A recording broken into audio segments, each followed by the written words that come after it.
आप सभी का आज की कक्षा में स्वागत है। हम लोग अध्ययन कर रहे हैं टीजीटी परीक्षा के अंतर्गत सामाजिक विज्ञान में पूर्व वर्षों में आए हुए प्रश्नों का। हम लोगों ने वर्ष 2010 तक आए हुए प्रश्नों का अध्ययन कर लिया है। वर्ष 2011 के प्रथम भाग में प्रश्न संख्या 1 से लेकर के प्रश्न संख्या 20 तक का भी हमने अध्ययन कर लिया है। आज की कक्षा में हम लोग प्रश्न संख्या 21 से लेकर के प्रश्न संख्या 40 तक का हल देखेंगे तथा उसकी व्याख्या को भी पढ़ेंगे। तो आइए हम अपना अध्ययन प्रारंभ करते हैं प्रश्न संख्या 21 से।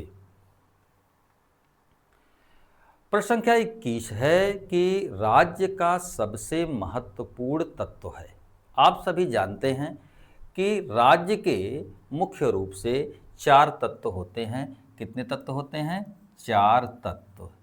इन 4 तत्वों में आता है भूमि, सरकार, संप्रभुता और जनसंख्या। इस प्रश्न में पूछा गया है कि इन चारों तत्वों में सबसे प्रमुख तत्व राज्य का कौन सा है? तो इसमें जो उत्तर सही होगा वह होगा संप्रभुता। अब प्रश्न उठता है कि संप्रभुता ही राज्य का सबसे प्रमुख और आवश्यक तत्व क्यों है? क्योंकि जिस राज्य में भूमि, सरकार और जनसंख्या हो किंतु संप्रभुता यदि नहीं है तो उसे राज्य नहीं माना जाएगा, क्योंकि संप्रभुता ही वह शक्ति है। यानी संप्रभुता एक ऐसी बाध्यकारी शक्ति है जो अपने नागरिक प्रजाजनों के लिए कानून बनाती है। नागरिक और प्रजाजन इसी संप्रभुता शक्ति के नाते राज्य की आज्ञाओं का पालन करते हैं और यह संप्रभुता आंतरिक रूप से आज़ाद तो होती ही है, साथ ही बाह्य रूप से भी नियंत्रण से मुक्त होती है। इसीलिए संप्रभुता राज्य का सबसे अधिक आवश्यक तत्व है। व्याख्या में आप देखिए कि संप्रभुता राज्य का सबसे कौन सा तत्व है? प्रमुख तत्व है। यह प्रमुख तत्व क्यों है? क्योंकि इसके पास बाध्यकारी, क्या? बाध्यकारी और दंडात्मक का तात्पर्य दंड देने की शक्ति। बाध्यकारी का तात्पर्य है कि राज्य क्षेत्र अंतर्गत जो भी कानून राज्य बनाएगा उसका पालन करना सभी के लिए आवश्यक होगा। यदि राज्य में संप्रभुता रूपी तत्व न रहे तो क्या स्थिति होगी? राज्य का विनाश हो जाएगा, यानी राज्य जो है वह नष्ट हो जाएगा। इसलिए संप्रभुता राज्य का सबसे प्रमुख और आवश्यक तत्व है। प्रश्न संख्या 22 को आप देखें कि निम्नलिखित में से कौन सा विद्वान भूभाग को राज्य का आवश्यक तत्व नहीं मानता है। यहाँ पर बात भूभाग की यानी जमीन की बात की जा रही है कि यहाँ पर जो 4 विद्वान दिए गए हैं इसमें 3 विद्वान तो ये मानते हैं कि भूभाग राज्य का आवश्यक तत्व है, किंतु एक विद्वान ऐसा है जो यह नहीं मानता कि भूभाग राज्य का आवश्यक तत्व है। आप सभी जानते हैं कि राज्य के जो प्रमुख रूप से 4 तत्व, पहला जनसंख्या, दूसरा भूभाग, तीसरा संप्रभुता और चौथा सरकार। इन 4 तत्वों में एक तत्व जो भूभाग है वह कौन सा विद्वान इसे आवश्यक नहीं मानता है? तो इसमें आप देखिए यहाँ पर शीले दिया हुआ है। शीले नामक विद्वान राज्य का आवश्यक तत्व भूभाग को नहीं मानता है। हमने देखा कि शीले ही वह विद्वान है सीले ही वह विद्वान है जो भूभाग को राज्य का आवश्यक तत्व नहीं मानता है। प्रश्न संख्या हम 23 पे आते हैं। सरकार राज्य का अभिव्यक्त रूप है, यह व्यक्ति के सामान्य उद्देश्यों की पूर्ति करता है। यह कथन किसका है? 1 गार्नर, 2 गिडिंग्स, 3 ब्लंसुली और 4 लीकाक। तो इसमें जो उत्तर सही है वह है गार्नर। गार्नर सरकार के बारे में कहता है कि सरकार क्या है? राज्य का मूर्त रूप है। यहाँ मूर्त रूप कहने का मतलब यह है कि राज्य सरकार के रूप में ही आपके समक्ष प्रत्यक्ष होता है, और जो राज्य है, यह राज्य जो है यह कैसा होता है? अमूर्त। राज्य एक विचार की तरह है जो दिखाई नहीं देता है। राज्य की इच्छाओं को लागू करने का जो संस्था काम करती है वह कौन सी है? सरकार। इसीलिए व्यक्त रूप में, प्रकट रूप में जो हमें राज्य की इच्छा को लागू करता हुआ दिखाई देता है वह है सरकार। और सरकार का जो काम होता है वह राज्य में रहने वाली जनसंख्या, और इस जनसंख्या में होते हैं कौन शामिल? व्यक्ति। इन्हीं व्यक्तियों के सामान्य उद्देश्य जो होते हैं, उन्हीं सामान्य उद्देश्यों की पूर्ति कौन करता है?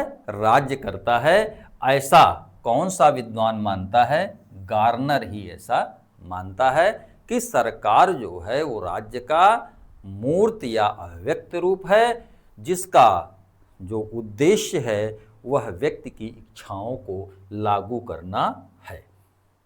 आपने देख लिया कि इस तरह का कथन किसका है? गार्नर का है। गार्नर ने इसके माध्यम से सरकार की परिभाषा देने का प्रयास किया है, यानी गवर्नमेंट। इसकी परिभाषा देने का प्रयास गार्नर ने किया है। प्रश्न संख्या 4 है। यहाँ पर है प्रदत्त विधान किया जाता है। प्रदत्त विधान का अर्थ होता है डेलीगेटेड लेजिस्लेशन। इसका तात्पर्य होता है कि कानून बनाने का अधिकार। कानून बनाने का अधिकार विधायिका ना करके, विधायिका इसमें क्या करती है? केवल संरचना तैयार कर देती है, यानी ढांचा तैयार कर देती है, और उस ढांचे के अंतर्गत कानून बनाने का कार्य कोई अन्य संस्था करती है।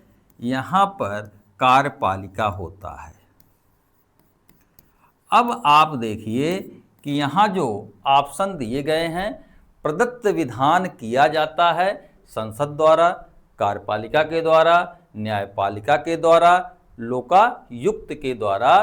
तो प्रदत्त विधान का कार्य जो है वह कार्यपालिका के द्वारा किया जाता है। तो इसका आप व्याख्या देखिए। प्रदत्त विधायन डेलीगेटेड लेजिस्लेशन, जिसको अधीनस्थ विधान भी या द्वितीयक विधान या प्रत्यायोजित विधान भी कहा जाता है। इसके अंतर्गत संसद किसी अन्य व्यक्ति अथवा निकाय को कानून बनाने की शक्ति देती है, और प्रदत्त विधान को कार्यपालिका विधायिका के द्वारा प्रदत्त शक्तियों के अधीन बनाता है। इस तरह से प्रत्यायोजित विधान उन कानूनों को कहते हैं जो वस्तुतः कार्यपालिका के द्वारा बनाए जाते हैं। इसे आप द्वितीयक विधान भी कहते हैं। कार्यपालिका के द्वारा बनाए जाने वाले कानूनों को द्वितीयक विधान कहते हैं तथा विधायिका जिन कानूनों को बनाती है उन्हें प्राइमरी लेजिस्लेशन या प्राथमिक विधान कहा जाता है। प्राथमिक विधान के अंतर्गत विधायिका एक विस्तृत रूपरेखा प्रस्तुत करती है तथा इस प्रस्तुत रूपरेखा के अंतर्गत रह करके कार्यपालिका को यह अधिकार मिलता है कि वह आवश्यकताओं के अनुसार तत्काल नियमों को बना सके। इसी को प्रदत्त विधायन कहा जाता है। अब प्रश्न संख्या 25 आप देखें कि टू ट्रीटाइज ऑन गवर्नमेंट नामक पुस्तक की रचना किसने की? पहला बेंथम ने, दूसरा हेनरी मेन ने, तीसरा रूसो ने और चौथा लाक ने। यहाँ उत्तर जो सही होगा वह होगा लाक। लाक ने ही two treatise on civil government नामक पुस्तक की रचना की, जिसमें उसने हॉब्स और रॉबर्ट फिल्मर दोनों की आलोचना की है। इसीलिए बाहन कहता है कि टू ट्रीटाइज जो है लाक की वह दो नाली बंदूक है, जिसकी एक नली हॉब्स की ओर तथा दूसरी नली रॉबर्ट फिल्मर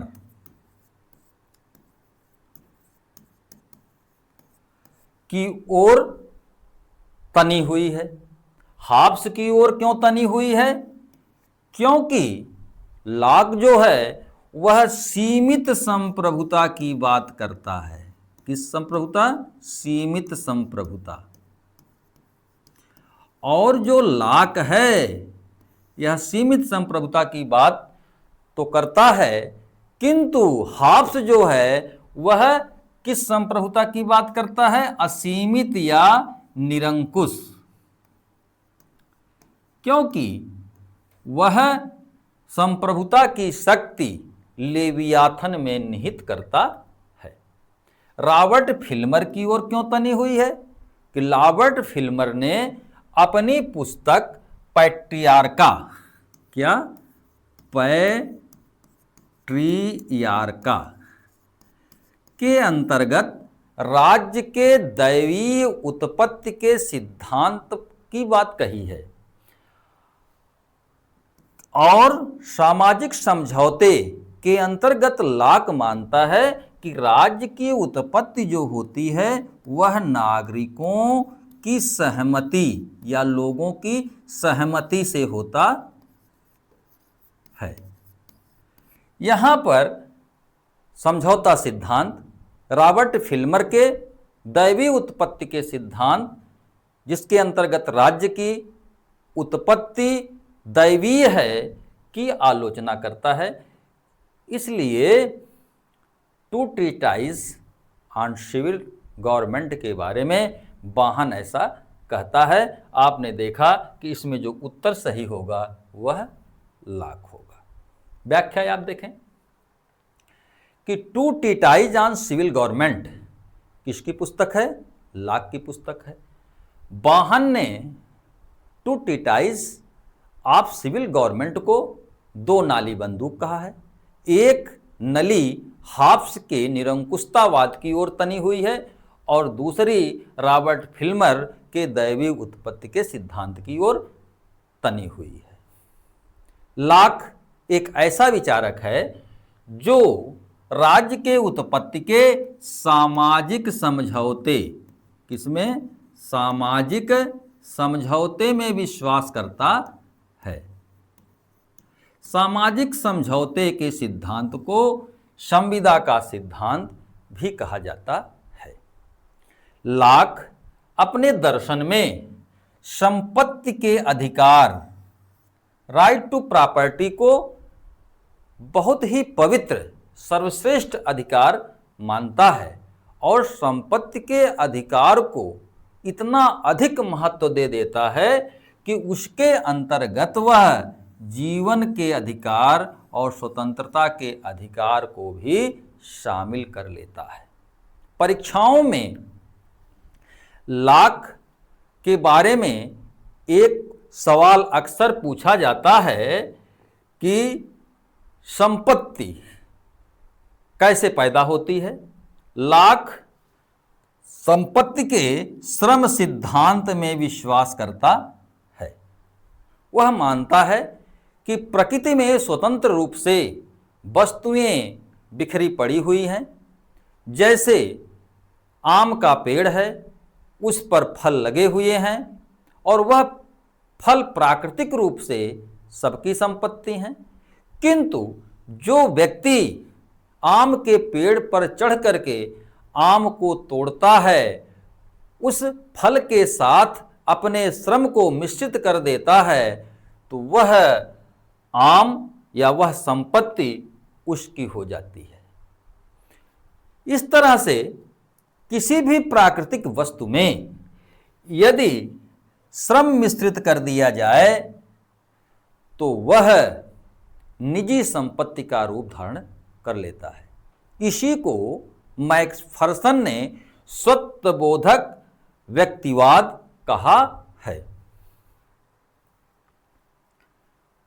लॉक ने अपने समझौते सिद्धांत का प्रतिपादन करने से पहले एक प्राकृतिक अवस्था की बात कही है, प्राकृतिक दशा के बात कही है। जो यह प्राकृतिक दशा है, यह पूर्व राजनीतिक तो है, किंतु यह पूर्व सामाजिक नहीं है। यह प्राकृतिक दशा शांति, सद्भाव, परस्पर प्रेम की अवस्था है।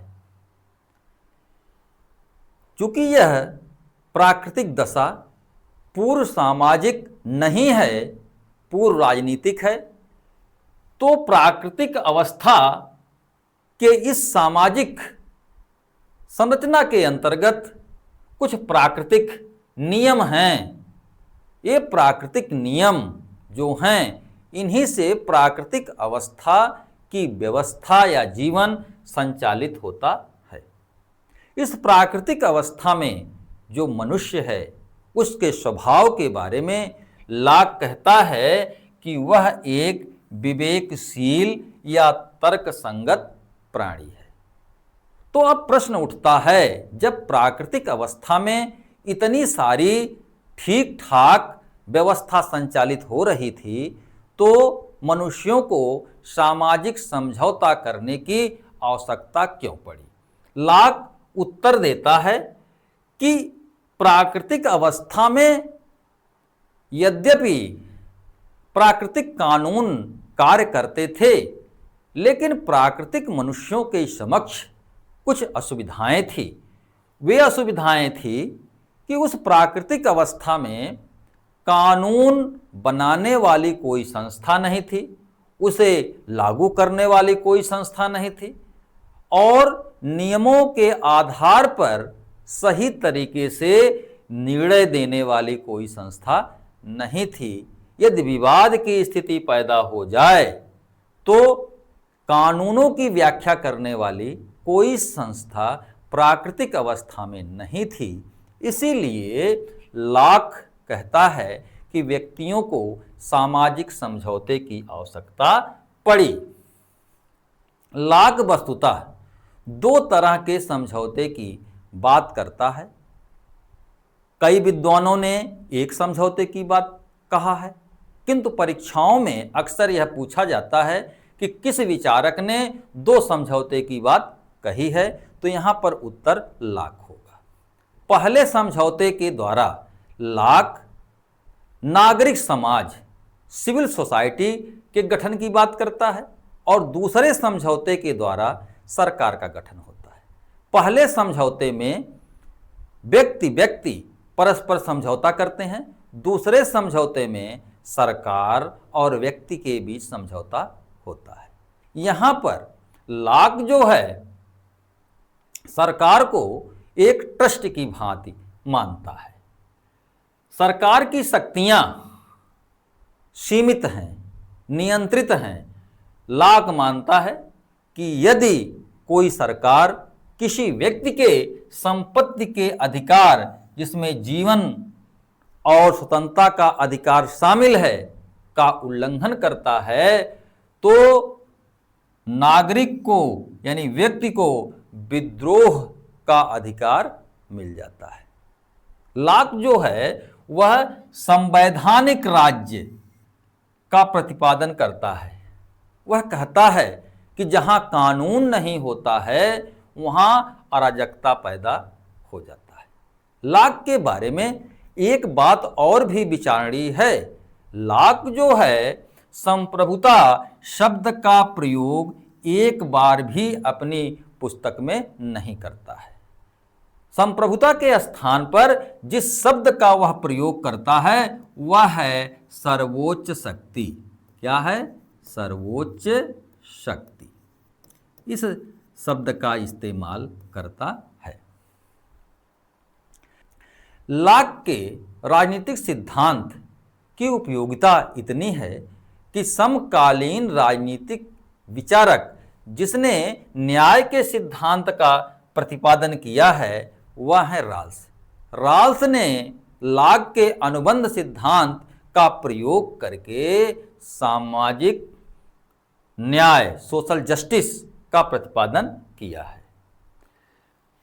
रॉबर्ट नाजिक, अहस्तक्षेपवादी विचारक, वह लॉक के अनुबंध सिद्धांत के अनुसार सरकार को एक ट्रस्ट मानते हैं। अब प्रश्न संख्या हम 26 पर आते हैं कि सोशल कॉन्ट्रैक्ट नामक पुस्तक का लेखक था, यानी सामाजिक संविदा, सामाजिक संविदा नामक पुस्तक का लेखक कौन था?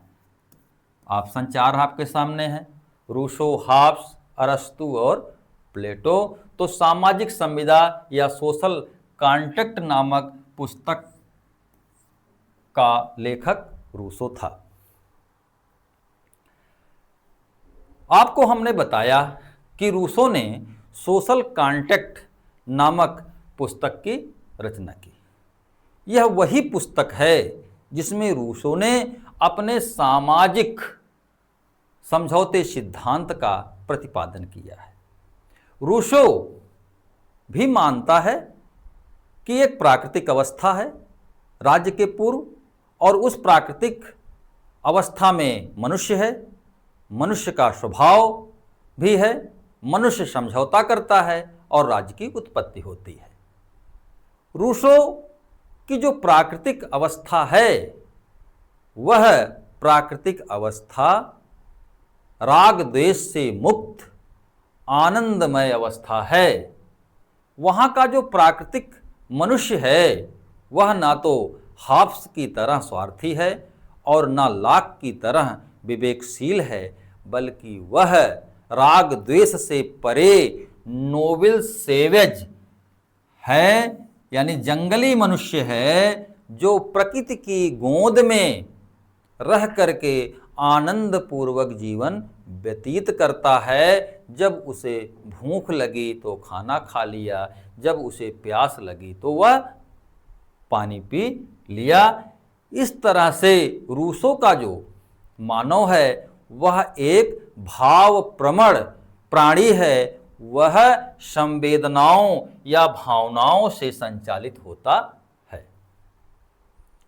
प्रश्न संख्या 27 है कि रिपब्लिक ग्रंथ की रचना किसने की? रिपब्लिक ग्रंथ की रचना किसने की? इस प्रश्न को पूछ करके 4 ऑप्शन दिए गए हैं। पहला है अरस्तु, दूसरा है प्लेटो, तीसरा है रूसो, चौथा है गार्नर। बहुत सामान्य सा उत्तर है, रिपब्लिक नामक ग्रंथ की रचना किसने की? प्लेटो ने की। रिपब्लिक का एक नाम और भी है, कंसर्निंग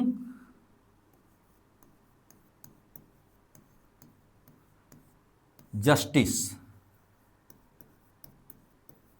कंसर्निंग जस्टिस का तात्पर्य होता है न्याय से संबंधित।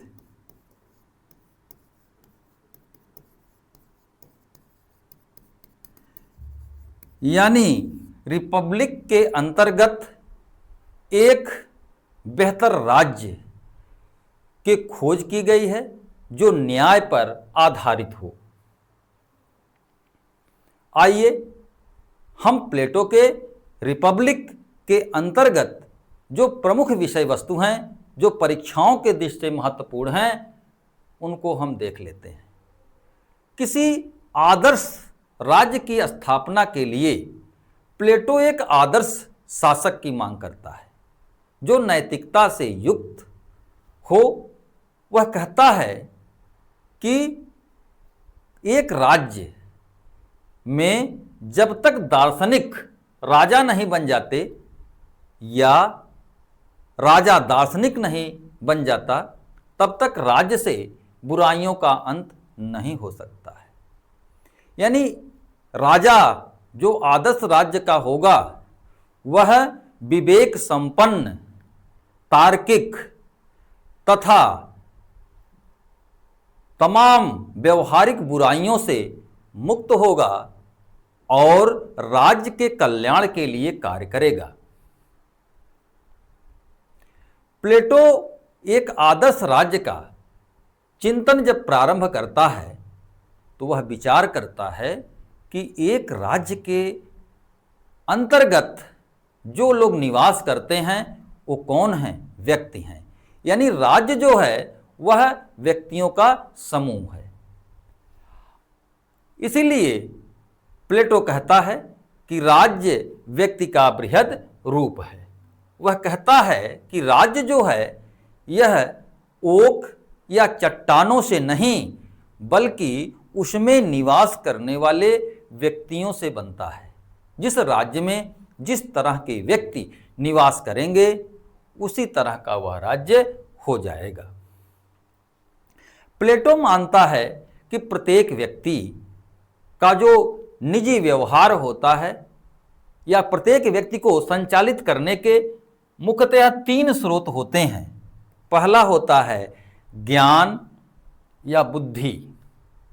व्यक्ति ज्ञान या बुद्धि से संचालित होता है। दूसरा कहता है मनोवेग या भावना। दूसरी बात कहता है कि भावना से भी मनुष्य संचालित होता है। और तीसरा है तृष्णा, इच्छा या भूख। यानी एक सामान्य मनुष्य को संचालित करने के लिए 3 जो है तत्व आते हैं। एक बुद्धि तत्व हो गया, दूसरा भावना तत्व हो गया और तीसरा तृष्णा तत्व हो गया। बुद्धि तत्व का स्थान मस्तिष्क में है, भावना तत्व का स्थान हृदय में है और तृष्णा तत्व का यानी भूख तत्व का प्रधान कमर में है। प्लेटो कहता है कि यदि हम एक व्यक्ति के लिए उपयुक्त सद्गुणों का पहचान कर लें तो हमें राज्य के लिए उपयुक्त सद्गुण की खोज करना आसान हो जाएगा। प्लेटो ने मुख्य रूप से 4 सद्गुणों की बात कही है। बुद्धि के लिए वह जिस सद्गुण की बात करता है वह है विवेक। भावना और मनोवेग के लिए वह जिस सद्गुण की बात करता है वह है साहस। और तृष्णा और भूख के लिए जिस सद्गुण की बात करता है वह है संयम। इस तरह से प्लेटो ने एक व्यक्ति के लिए संयम, दूसरा साहस और तीसरा विवेक नामक सद्गुण की बात करता है। सद्गुणों की बात करते करते वह कहता है कि जिस व्यक्ति में विवेक की प्रधानता होती है, ज्ञान की प्रधानता होती है, वह शासक बनने योग्य है।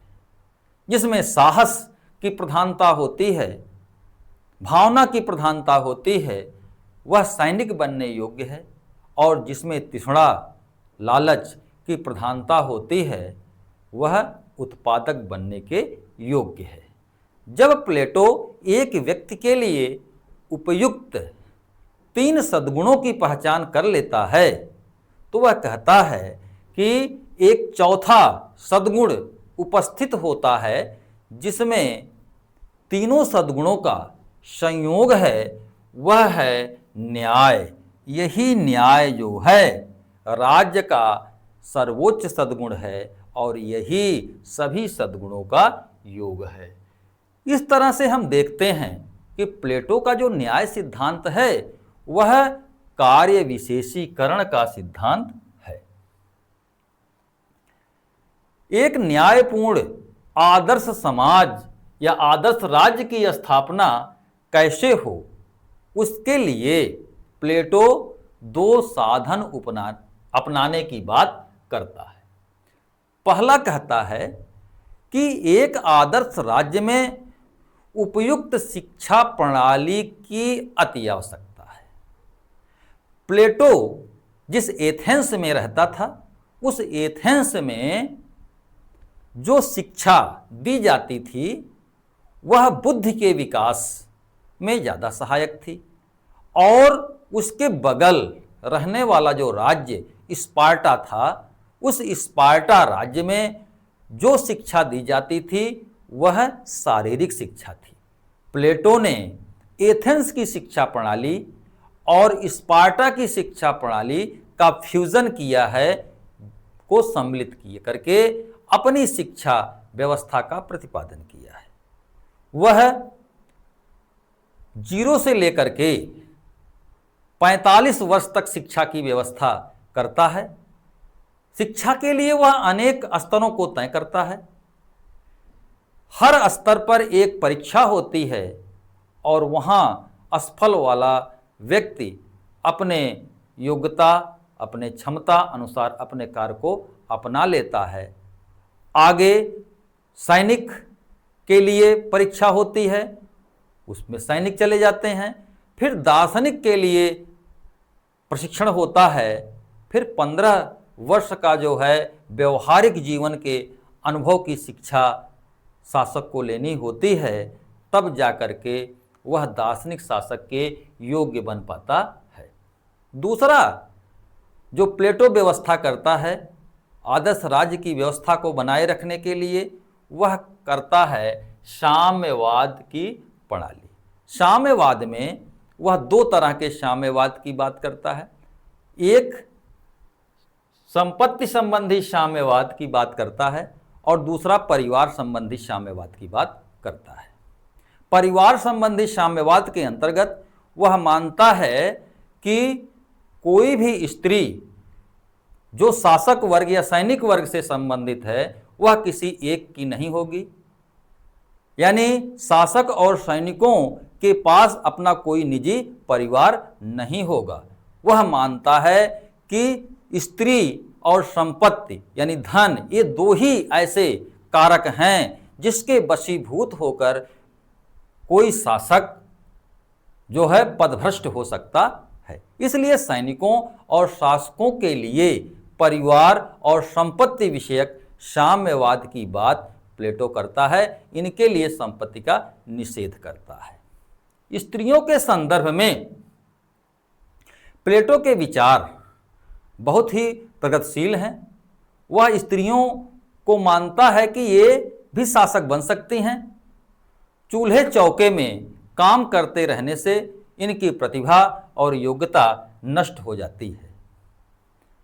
रिपब्लिक में चूंकि एक बेहतरीन शिक्षा व्यवस्था की बात कही गई है, उससे प्रभावित होकर के रूसो ने कहा कि रिपब्लिक शिक्षा पर लिखा गया सर्वश्रेष्ठ ग्रंथ है। यह केवल राजनीति शास्त्र पर ही लिखा गया नहीं है, बल्कि यह शिक्षा पर लिखा गया सर्वश्रेष्ठ ग्रंथ है।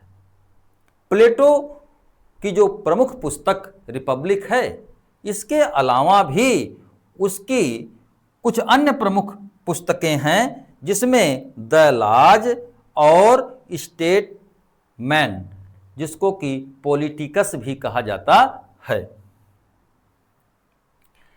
प्रश्न संख्या हम 28 पर आते हैं कि मनुष्य स्वतंत्र जन्म लेता है परंतु पग पग जंजीरों में जकड़ा हुआ है, यह कथन किस विचारक का है? 1 रूसो, 2 गार्नर, 3 ग्रीन, 4 बोशांके। तो इसमें जो उत्तर सही होगा वह होगा रूसो। आप देखिए, रूसो जो है वह कहता है कि मनुष्य स्वतंत्र जन्म लेता है, यानी व्यक्ति जब पैदा होता है तो पैदा होते समय उसके ऊपर सभ्यता, संस्कृति, समाज इत्यादि का बंधन नहीं होता है, किंतु जैसे ही जैसे व्यक्ति बड़ा होता है उसके लिए शिक्षा की व्यवस्था, वह परिवार के परिचय में आता है, सामाजिक राजनीतिक कानूनों के परिवेश में आता है, धीरे धीरे उस पर जो है बंधन लगना शुरू हो जाता है। यानी जन्म के समय वह बंधन मुक्त होता है, किंतु जैसे जैसे उसकी आयु बढ़ती है वैसे वैसे वह बंधन युक्त हो जाता है। बंधन युक्त अवस्था में व्यक्ति की जो प्राकृतिक आजादी है, जो वो नोबेल सोवेज की बात करता है या प्राकृतिक आजादी की जो बात करता है, यह समाप्त हो जाती है। रूसो बताता है कि हम सभ्यता और संस्कृति में इतना उत्थान कर लिए हैं कि अब हमें पूर्व की दशा में लौटना संभव नहीं है। तो फिर हमें क्या करना होगा? एक ऐसी व्यवस्था का निर्माण करना होगा जिससे हम प्राकृतिक जीवन को जी सकें।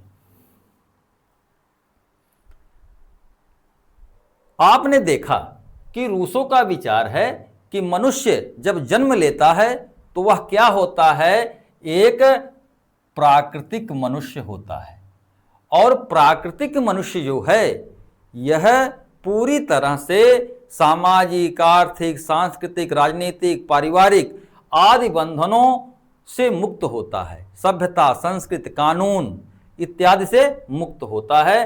किंतु जैसे जैसे वह बड़ा होता है तो तमाम तरह के बंधन, उसके जीने की प्राकृतिक आज़ादी पर बंधन लग जाता है। तभी तो वह कहता है कि विज्ञान और सभ्यता की प्रगति ने मनुष्य को ऊपर उठाने के बजाय उसे नीचे गिरा दिया है। रूसो ने एक प्राकृतिक अवस्था की बात कही है। वह प्राकृतिक अवस्था जो है वह उत्कृष्ट जंगली की अवस्था है। यहाँ मानव का जो स्वभाव है वह नोबेल सेवेज यानी आदर्श बर्बर है, और इस अवस्था में मनुष्य प्रकृति की गोद में रह करके पशु तुल्य प्राकृतिक जीवन जीते हुए अठखेलियां करता है। प्यास लगने पर वह पानी पी लेता है, भूख लगने पर वह खाना खा लेता है। जब प्राकृतिक अवस्था इतने मौज मस्ती की थी तो सवाल उठता है कि इस प्राकृतिक व्यवस्था को मनुष्यों ने छोड़ा क्यों? तो रूसो इसका उत्तर देता है कि जैसे जैसे मनुष्यों की जनसंख्या बढ़ी तो उसकी आवश्यकताएं भी बढ़ने लगी।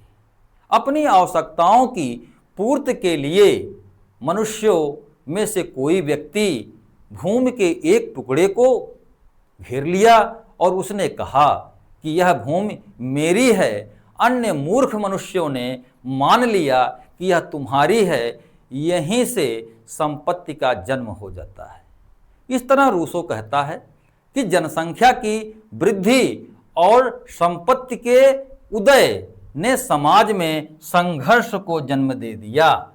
इसी संघर्ष से मुक्ति पाने के लिए सामाजिक समझौता कहता है प्लेटो, और इस संघर्ष से मुक्ति के लिए ही रूसो चाहता है कि बैक टू नेचर, प्रकृति की ओर लौटो। किंतु विकास के पथ पर इतना मनुष्य आगे बढ़ चुका है कि अब पीछे लौटना संभव नहीं है। इसलिए रूसो अपने प्राकृतिक रूप में मनुष्य को लौटाने के लिए सामाजिक समझौते की बात करता है और चाहता है इसी सामाजिक समझौते के माध्यम से मनुष्य प्राकृतिक जीवन का सुख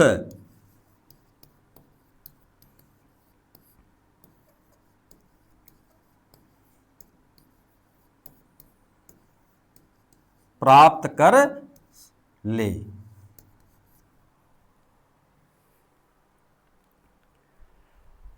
रूसो जब सामाजिक समझौते की बात करता है तो वह कहता है कि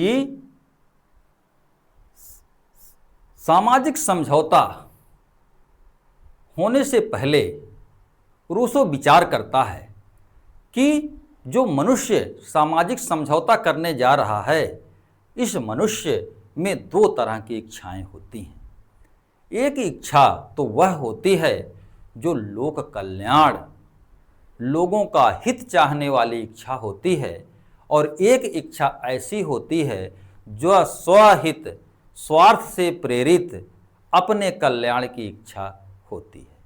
रूसो कहता है कि जो सामान्य इच्छा है, यह इच्छा जो कल्याणकारी इच्छा है, उस इच्छा का योग है। यानी यह जो है परमार्थमयी इच्छाओं का योग क्या है? सामान्य इच्छा है। और इसी सामान्य इच्छा के निर्देशन में व्यक्ति जो है अपने समस्त अधिकारों को सौंप देता है।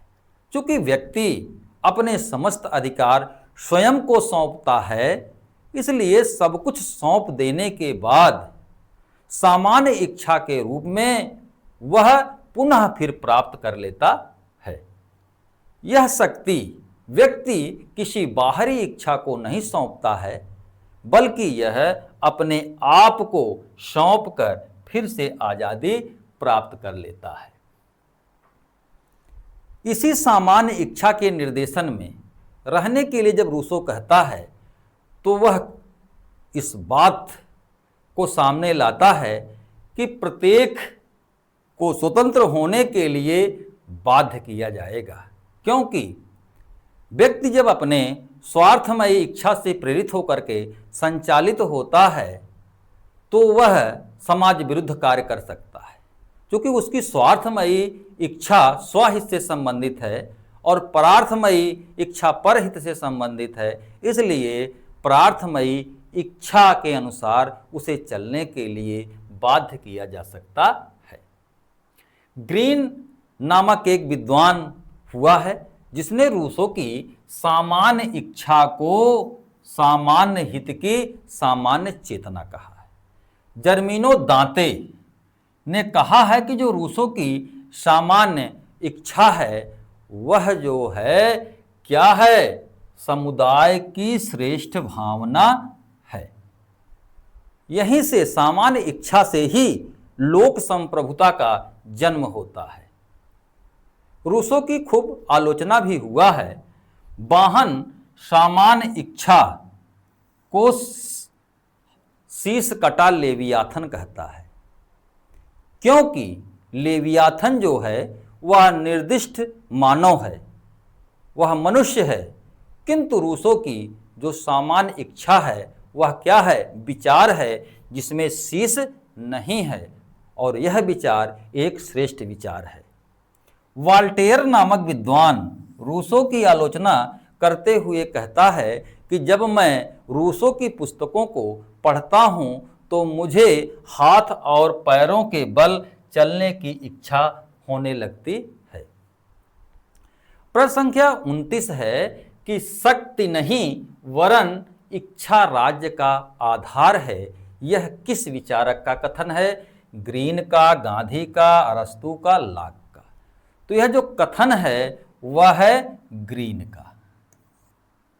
आप देखिए, ग्रीन जो है यह एक ऐसा विचारक है जिसने आदर्शवाद और उदारवाद दोनों को एक दूसरे में मिला दिया। और वह मानता है कि राज्य जो पैदा हुआ है, जैसा कि मार्क्स या अराजकतावादी विचारक मानते हैं कि राज्य जो है बल के आधार पर ही पैदा हुआ है और बल के आधार पर ही कायम रखा हुआ है। यहां पर ग्रीन मानता है कि राज्य का जन्म जो होता है वह जो है लोगों की इच्छा से होती है, सहमति से होता है। इसलिए ग्रीन कहता है कि राज्य का जो आधार है वह लोगों की इच्छा है, ना कि शक्ति।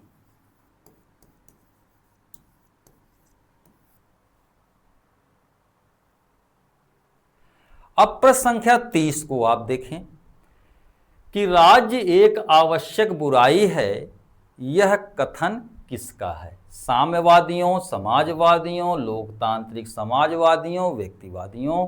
तो इसमें जो उत्तर सही है वह है व्यक्तिवादियों। देखिए कैसे।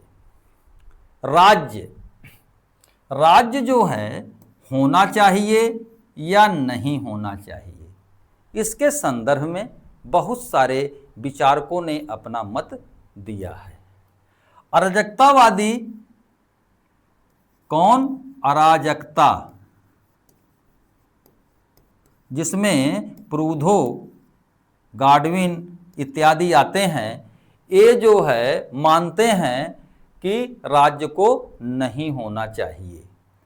दूसरे हैं आदर्शवादी। आदर्शवादी कहते हैं कि राज्य जो है होना चाहिए, इसीलिए हीगल कहता कि राज्य धरती पर ईश्वर का अवतरण है। और एक तीसरा विचारधारा है व्यक्तिवादी। व्यक्तिवाद उदारवाद के अंतर्गत 19वीं शताब्दी में उग्र उदारवाद को व्यक्तिवाद कहा जाता है। यह विचारधारा मानता है कि राज्य होना चाहिए, क्योंकि यदि राज्य नहीं होगा तो अराजकता हो जाएगी।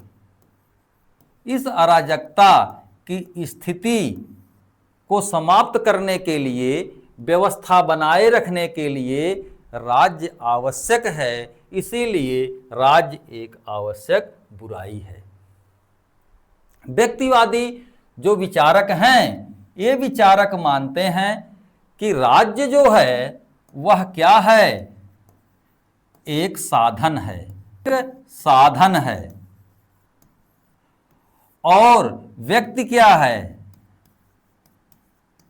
साध्य है। यानी व्यक्ति के हित के लिए ही राज्य का गठन हुआ है। यह व्यक्तिवादी विचारधारा मानता है कि राज्य को व्यक्ति हस्तक्षेप की स्थिति में छोड़ दे, यानी राज्य व्यक्ति के मामलों में हस्तक्षेप नहीं करे। यह विचारधारा यह व्यक्ति को अधिकतम स्वतंत्रता, क्या? अधिकतम स्वतंत्रता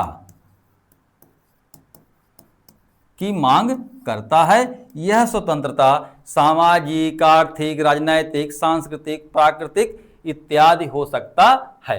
यह विचारधारा व्यक्ति के विवेक में विश्वास करता है। किसमें? विवेक में विश्वास करता है। यह मानता है कि व्यक्ति जो है वह एक तर्कशील और विवेक सम्मत प्राणी है। प्रश्न संख्या 31 है कि रक्त संबंध से समाज का जन्म होता है और कालांतर में समाज से राज्य का जन्म होता है। यह कथन किसका है? मैकाइवर का, गार्नर का, गैटिल का, टी.एच. ग्रीन का। तो यह उत्तर जो सही होगा वह होगा मैकाइवर का। मैकाइवर की एक पुस्तक अक्सर परीक्षाओं में पूछी जाती है, उसका नाम है मॉडर्न स्टेट। और मैकाइवर जो विचारक है वह कैसा विचारक है? बहुलवादी।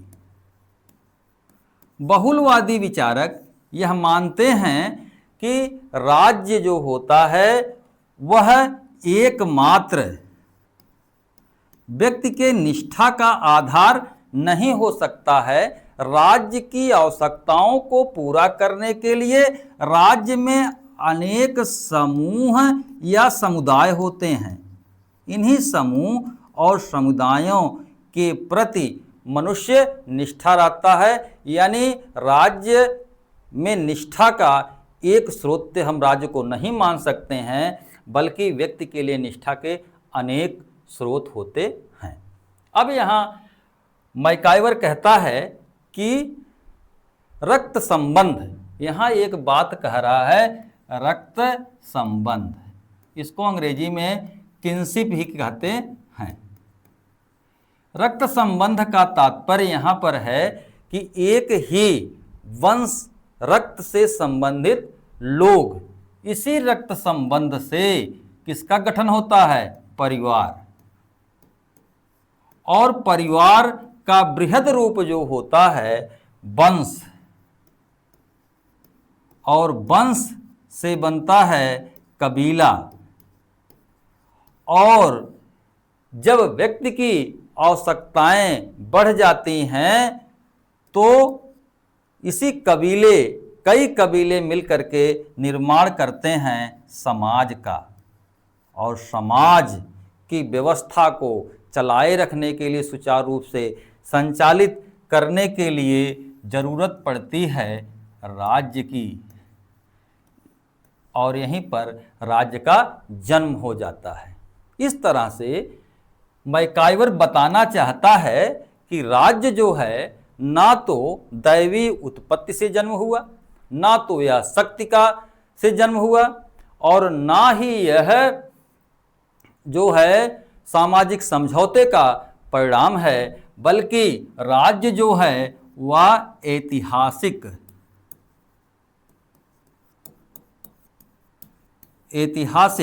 विकास का परिणाम है। किसका परिणाम है? ऐतिहासिक विकास का परिणाम है। इस तरह आपने इस प्रश्न के उत्तर को देखा। प्रश्न संख्या हम 32 पर आते हैं। साम्राज्यवाद पूंजीवाद का अंतिम चरण है, यह कथन किसका है? मुसोलिनी का, लेनिन का, हिटलर का, स्टालिन का। तो इसमें जो साम्राज्यवाद पूंजीवाद का अंतिम चरण है, यह कथन है लेनिन का। लेनिन यह मानता है कि जो साम्राज्यवाद है यह पूंजीवाद का अंतिम चरण है।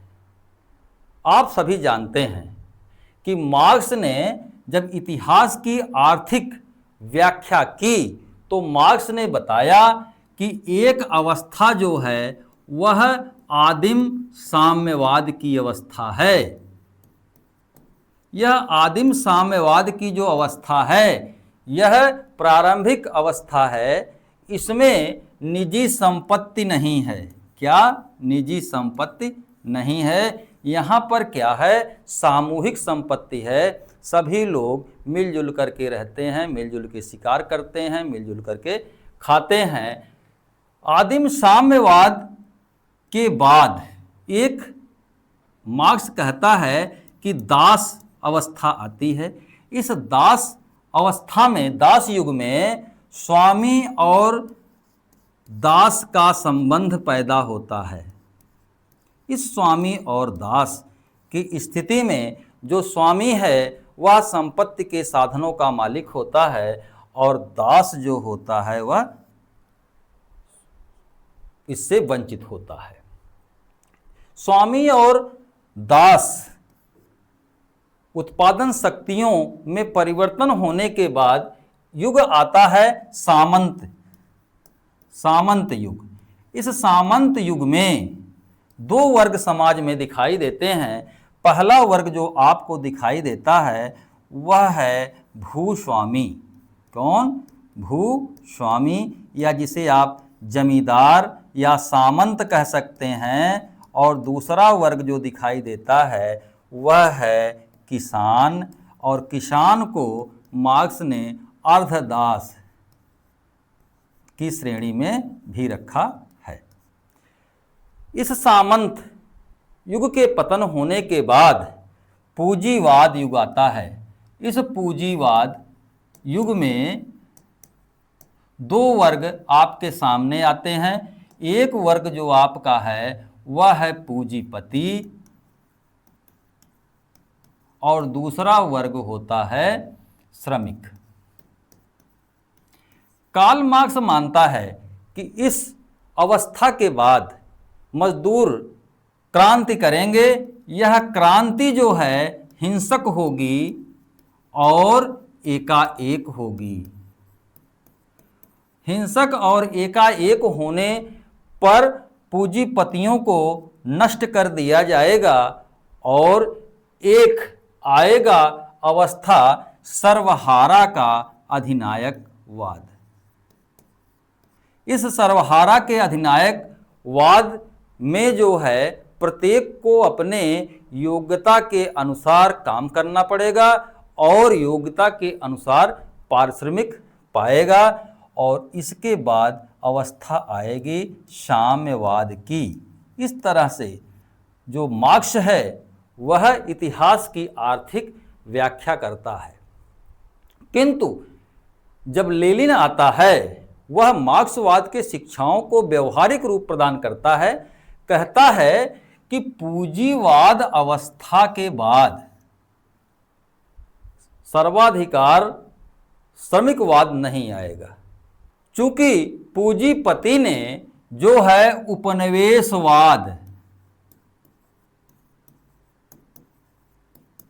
उपनिवेशवाद का सहारा लेकर के अपने पूंजी का अन्य राष्ट्रों में विस्तार कर लिया है। इसलिए पूंजीवाद अंतिम अवस्था ना होकर के साम्राज्यवाद की जो अवस्था है यह अंतिम अवस्था होगी, जिसको धराशायी करके मजदूर वर्ग का शासन स्थापित किया जाएगा। अब प्रश्न संख्या हम 33 पर आते हैं कि वैज्ञानिक समाजवाद का जनक था स्पेंसर, जे.एस. मिल, कार्ल मार्क्स और लूथर। तो इसमें जो उत्तर है वह है कार्ल मार्क्स। ऐसा नहीं है कि समाजवाद, न्याययुक्त समाज, बेहतर समाज, शोषण मुक्त समाज की मांग मार्क्स से पहले किसी ने नहीं किया था। मार्क्स के पहले कि जो समाजवादी थे, जिन्हें हम कल्पनावादी समाजवादी कहते हैं, ये कल्पनावादी समाजवाद समाज में श्रमिकों का जो शोषण हो रहा था उससे वे आहत थे, उसकी वे चिंता करते थे। किंतु इन लोगों ने उसके लिए कोई निश्चित योजना, कोई कार्यक्रम तैयार नहीं की। वेपर की टिप्पणी है कि कल्पनावादी समाजवादियों ने सुंदर गुलाब की कल्पना तो की, किंतु इन्होंने उसके लिए बेहतरीन तरीके से उर्वर भूमि या खाद तैयार नहीं किया। किंतु जब मार्क्स आता है तो मार्क्स न केवल पूंजीवाद का विश्लेषण करता है, अपितु वह एक कार्य योजना भी तैयार करता है कि किस तरह से पूंजीवाद का समापन होकर के शोषण मुक्त समाज का उदय होगा। इसलिए मार्क्स को वैज्ञानिक समाजवाद का जनक कहा जाता है। आपने देख लिया कि कार्ल मार्क्स वैज्ञानिक समाजवाद का जनक क्यों कहा जाता है। मार्क्स वैज्ञानिक समाजवाद का प्रतिपादन करने के लिए उसने सबसे पहले द्वंद्वात्मक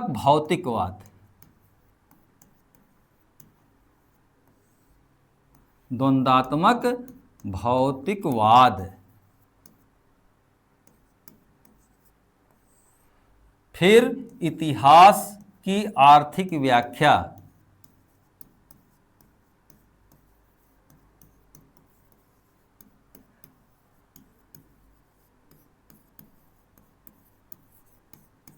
इसके बाद वर्ग संघर्ष,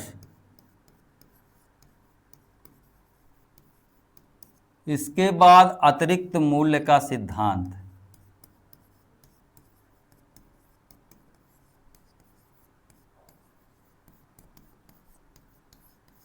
दिया।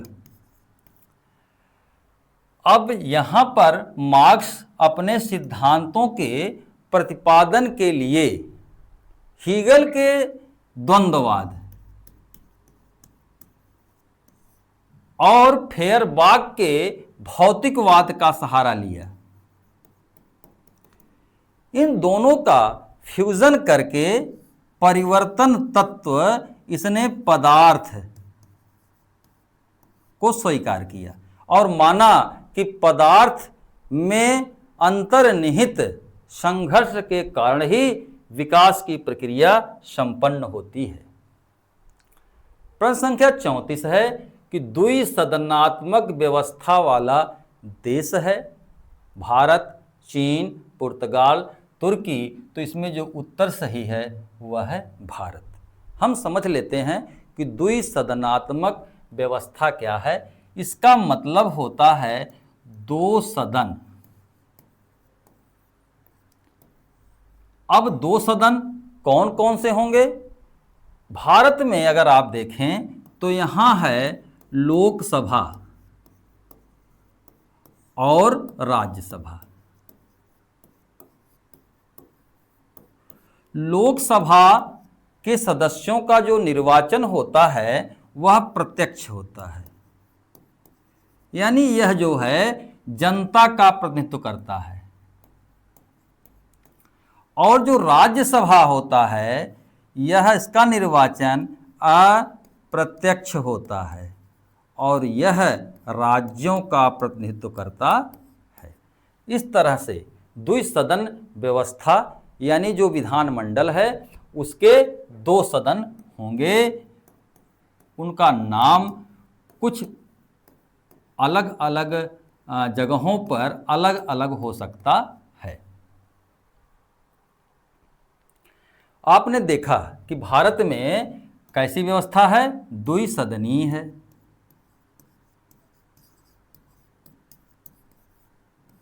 ब्रिटेन में भी व्यवस्था कैसी है? द्विसदनीय है। ब्रिटेन में जो द्विसदनीय व्यवस्था है उसका जो उच्च सदन है उसे लॉर्ड सभा कहा जाता है। संख्या 35 पर हम आते हैं। प्रश्न संख्या 35 है कि जो राज्य है यह पृथ्वी पर ईश्वर का अवतरण है, यह कथन किस विचारक का है? 1 हीगल, 2 हाब्स, 3 रूसो, 4 लॉक। तो यह कथन जो है उससे संबंधित कौन है? हीगल संबंधित है। हीगल राज्य को जो है क्या मानता है? विश्वात्मा का प्रतीक मानता है। विश्वात्मा का प्रतीक।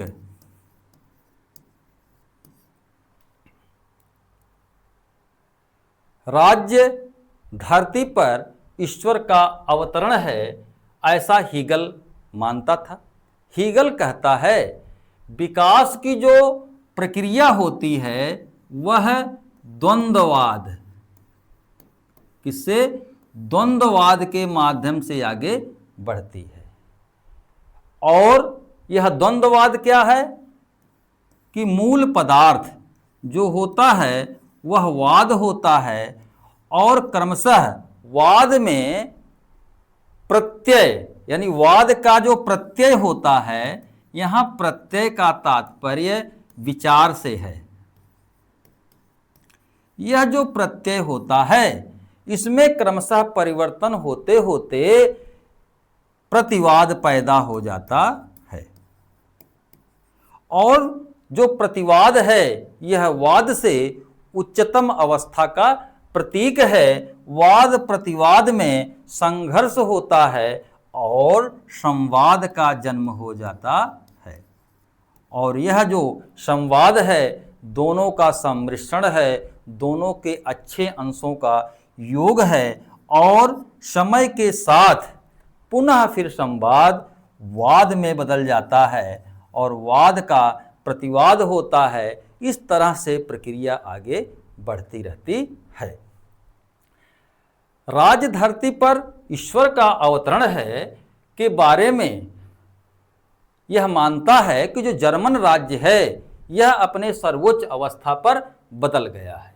जो राज्य है इस राज्य के अंतर्गत जो परिवार है यही क्या है, वाद है, और जो सिविल सोसाइटी यानी नागरिक समाज है यह क्या है, प्रतिवाद है।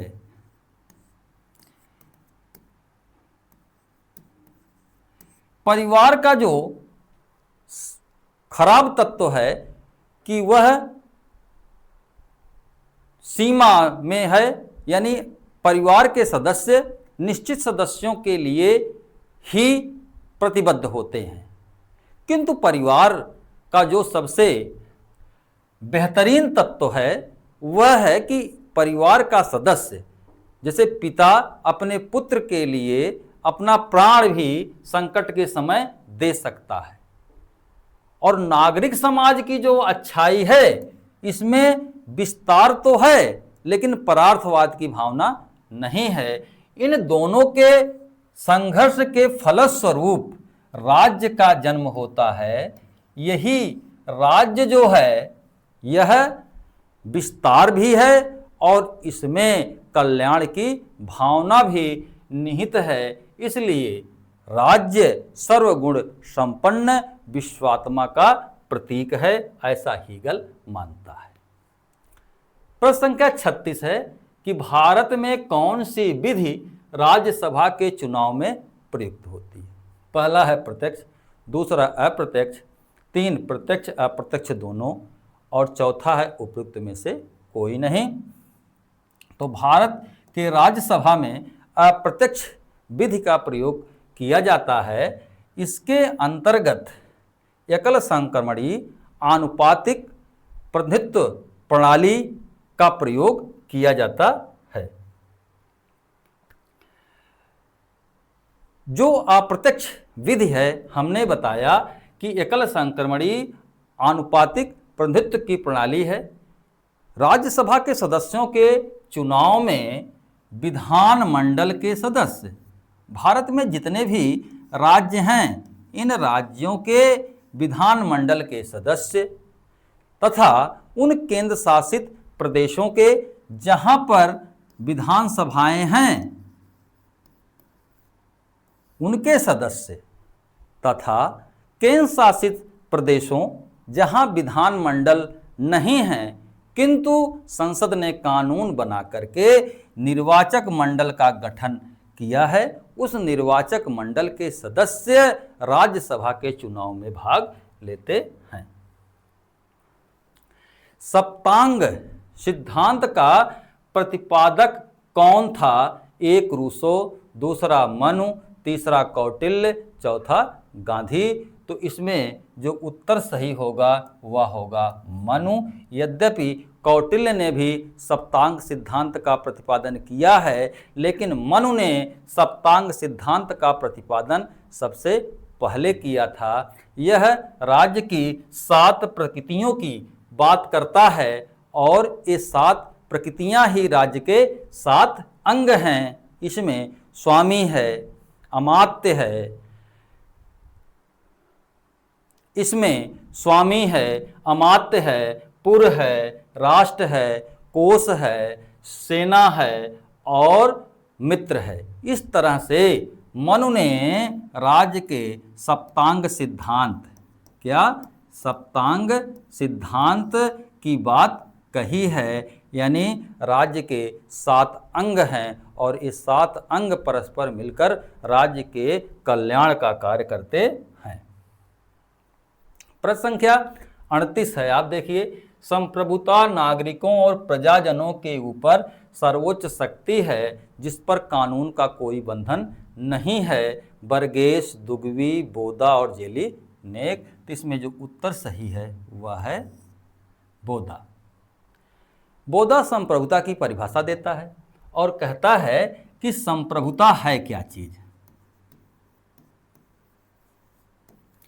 अब यहां देखिए, इस संप्रभुता के बारे में कह रहा है कि इसके ऊपर कानून का कोई बंधन नहीं हो।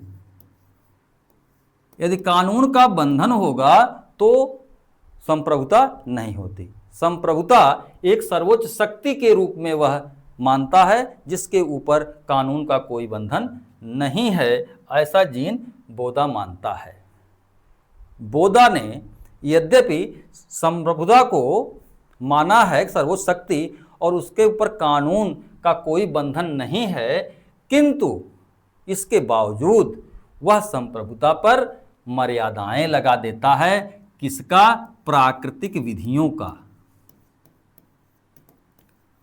और किसका? दैवीय विधियों का। और किसका? राष्ट्रों के कानून का। राष्ट्र कानून। और किसका? व्यक्तियों के निजी संपत्ति। जब बोदा संप्रभुता पर इन सब चीज़ों का बंधन लगा देता है तो संप्रभुता जो होती है वह मर्यादित होती है। बोदा के बाद हाब्स आया है। इसी हाब्स ने जो है निरपेक्ष संप्रभुता का प्रतिपादन किया है, यानी संप्रभुता को मौलिक और निरपेक्ष शक्ति माना है। किसने? हाब्स ने। प्रश्न संख्या 39 है कि विधि शास्त्र पर व्याख्यान, जिसको अंग्रेजी में लेक्चर्स ऑन ज्यूरिस्प्रूडेंस कहा जाता है, पुस्तक के लेखक कौन हैं? जॉन ऑस्टिन, प्लेटो, अरस्तु और गार्नर। तो इसके जो प्रमुख लेखक हैं वे हैं जॉन ऑस्टिन। जॉन ऑस्टिन जो है ये संप्रभुता के किस दृष्टिकोण के प्रतिपादक हैं? विधिवादी।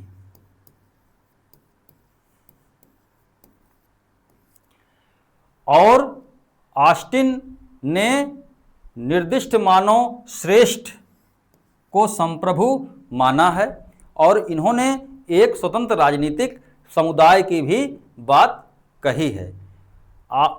ये जो ऑस्टिन हैं ये उपयोगितावाद से भी प्रभावित हैं और ये वस्तुतः जो है कानूनी संप्रभुता, कौन सी संप्रभुता? कानूनी संप्रभुता का प्रतिपादन करते हैं। हम आगे बढ़ते हैं। आपने देखा कि लेक्चर्स ऑन ज्यूरिस्प्रूडेंस के जो लेखक हैं वो कौन हैं? जॉन ऑस्टिन है। और जॉन ऑस्टिन ने एकलवादी संप्रभुता, कौन सी? एकलवादी संप्रभुता का भी प्रतिपादन किया है। जॉन ऑस्टिन के आलोचनाएं भी हुई हैं संप्रभुता की, जिसकी प्रमुख आलोचना बहुलवादियों ने किया है। बहुलवादियों में लास्की भी आता है। ये बहुलवादी राज्य को एकमात्र निष्ठा का स्रोत नहीं मानते हैं। अब प्रश्न संख्या 40 पर हम आते हैं कि ये ग्रामर ऑफ पॉलिटिक्स के लेखक कौन हैं? तो ये ग्रामर ऑफ पॉलिटिक्स के लेखक में 4 ऑप्शन, पहला लास्की, दूसरा गार्नर, तीसरा रूसो, चौथा हाब्स। तो यहाँ जो उत्तर सही होगा लास्की। लास्की एक ऐसा विचारक है, यह पूरे जीवन काल को अगर हम इसका अध्ययन करें तो इसको हम 3 भागों में बांट सकते हैं। प्रारंभ में यह बहुलवादी होता है,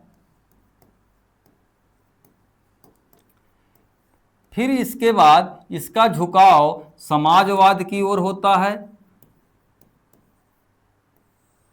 और अंत में यह लोकतांत्रिक समाजवाद की ओर मुड़ जाता है।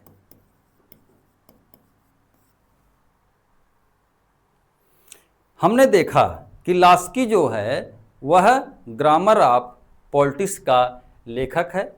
एक विचारक जो होता है उसका जो मूल भावना होता है, हम उसके की कॉन्सेप्ट का अध्ययन परीक्षा के दृष्टिकोण से करते हैं। जो लास्की है वह संप्रभुता के एकलवादी दृष्टिकोण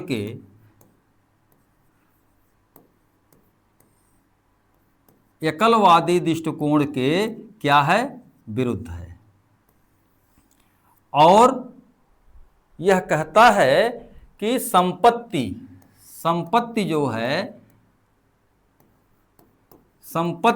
है इसका जो उत्तराधिकार पर आती है इसकी भी आलोचना है। वह कहता है कि संपत्ति जो है उसी संपत्ति को मान्यता दिया जाए जिसे व्यक्ति अपनी